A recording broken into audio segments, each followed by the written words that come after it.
আসলে কি বলবো, কি বলা উচিত আমাদের? আমাদের তো মুখের ভাষাই হারিয়ে ফেলছি। গতকালকের যে দুর্ঘটনা, অনাকাঙ্ক্ষিতভাবে যে ঘটে যাওয়া যে দুর্ঘটনা উত্তরা মাইলস্টোন স্কুল অ্যান্ড কলেজে,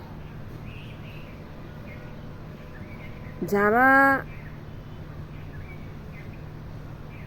মারা গেছে তারা হয়তো বুঝতেই পারে নাই যে তারা পৃথিবীতে নাই।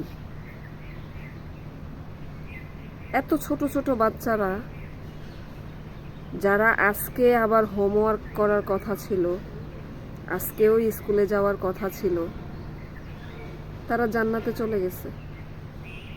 তাদের আর হোমওয়ার্ক করা লাগবে না, টিচারদের বকাঝকা শোনা লাগবে না, বাবা মা জোর করে স্কুলে তাদেরকে আর পাঠাবে না।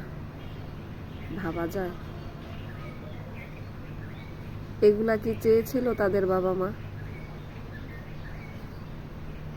কে নেবে এই দায়ভার? মৃত্যু তো সবারই আছে, একদিন সবাই মারা যাবে, কিন্তু এইভাবে কি লেখা ছিল ওদের? আসলে মুখের ভাষা নাই, নিজেকেই তো সান্ত্বনা দিতে পারছি না। আর যারা হারিয়েছেন,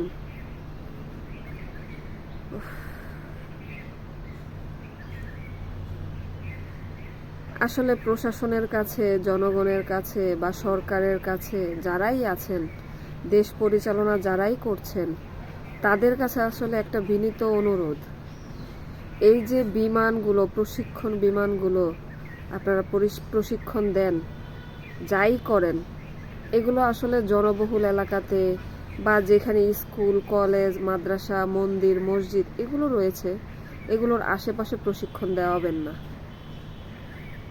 আপনারা তো ভালো বোঝেন, এই যে এতগুলো প্রাণ চলে গেল, তারা আসলে জানেই না পুড়ে যাওয়া জিনিসটা কি, তারা বুঝতেই শিখে নাই, চলে গেল।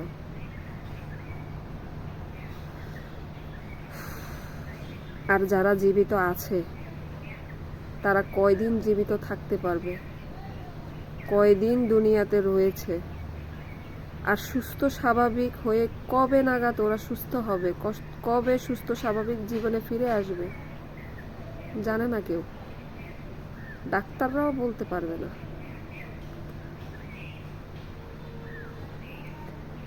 আল্লাহ সবাইকে অবশ্যই জান্নাত দান করুন।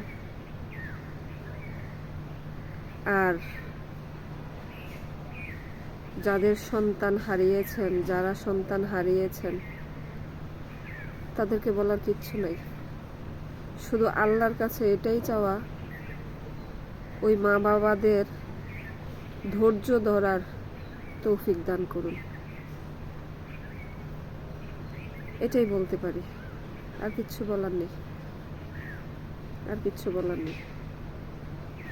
সবাই ভালো থাকবেন, আর সবাই দোয়া করবেন ওই বাচ্চাদের জন্য যারা চলে গেছে অনাকাঙ্ক্ষিতভাবে।